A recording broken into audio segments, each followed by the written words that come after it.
Donc là, je vais vous présenter le nouveau siège feeder Ramo. Donc c'est un siège vraiment prévu pour les pêches au feeder. Donc c'est tout d'abord un siège à base de level, donc un siège vraiment très confortable. On voit donc avec une assise alvéolaire, donc c'est vraiment agréable quelle que soit la météo. Même s'il fait très chaud, on voit que c'est ventilé, c'est vraiment un siège qui va être très agréable.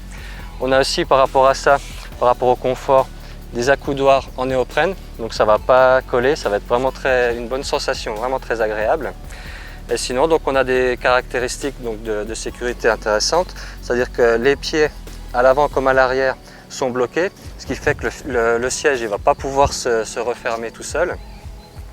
Ensuite, donc, on a bien sûr un système de réglage du dossier par une molette assez simple de chaque côté. Là, on peut ajuster le réglage comme on veut.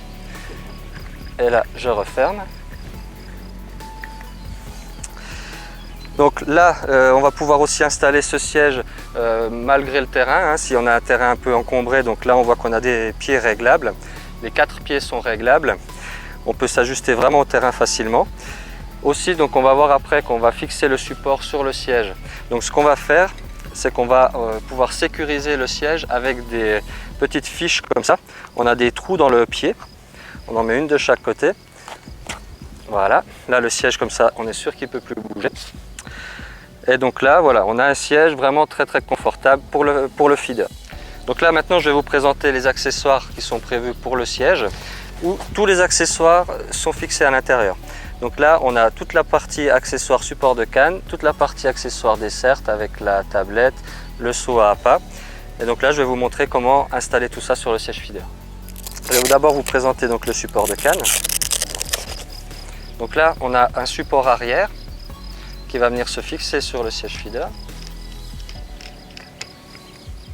En fait, voilà, il vient se fixer ici. Ensuite, ici, j'ai cette partie arrière donc, que je peux régler en orientation. Et en fait, là, on voit donc que j'ai mes 2 supports de canne arrière ici. Ensuite, pour le support avant, j'ai un trépied. Voilà, je visse les 2 pieds ici. Donc pareil, on va avoir 2 pieds qui vont être réglables pour pouvoir s'adapter au terrain et puis avoir toujours les cannes qui sont bien positionnées par rapport à l'eau. Voilà, donc là j'ai mon support ici. Là je vais pouvoir fixer directement mon support de canne. Support pour 2 cannes, support pour 1 canne, en fonction de mes besoins. Donc on voit ici aussi, on a un support qui est réglable en longueur et en orientation. On fait exactement ce qu'on veut. Donc ici je peux fixer l'orientation de façon à ce que ça ne puisse plus bouger. Et là, donc je peux régler la hauteur de mon support. Donc le support, je vais venir le fixer ici sur le support arrière. Et là, donc on voit que j'ai plusieurs possibilités. En fait, j'ai toute cette hauteur-là pour pouvoir régler l'orientation de mon support ici. Donc je peux venir, si j'ai besoin d'avoir les cannes hautes, je peux venir me positionner en position basse sur le support. Et si j'ai besoin d'avoir les cannes qui descendent un petit peu plus, alors là, je viens me positionner au maximum de la hauteur du support.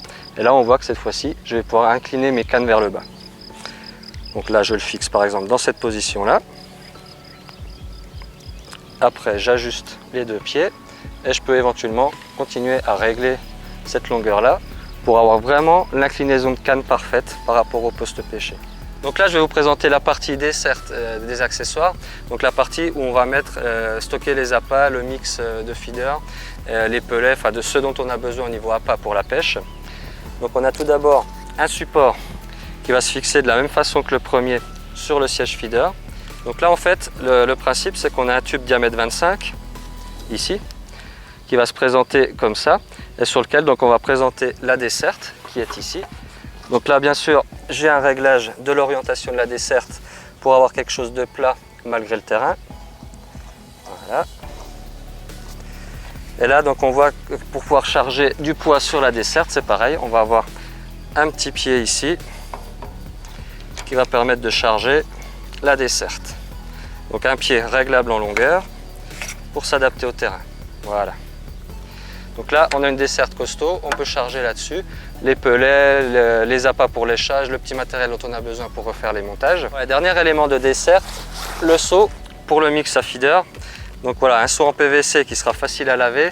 Donc on peut mettre des trucs voilà, qui sont un peu huileux, un peu visqueux. Si on a des pellets, si on rajoute des produits huileux, des attractants, des choses comme ça, on va pouvoir le laver facilement. On a une bonne contenance aussi. Ça permet voilà, d'être tranquille pour une partie de pêche. Donc en fait, il va venir se fixer sous la tablette ici, sur le même support diamètre 25. Donc je viens le fixer là. Et en fait là, l'idée, c'est qu'on l'a à proximité du siège pour pouvoir recharger le feeder facilement, mais en même temps, en attente, on peut le placer ici à l'ombre de la tablette. Donc là, on peut garder une bonne fraîcheur des appâts, on n'a pas à se soucier donc du soleil qui va taper sur les appâts. Et on a donc le support double canne sur la droite ou sur la gauche en fonction des habitudes de chacun.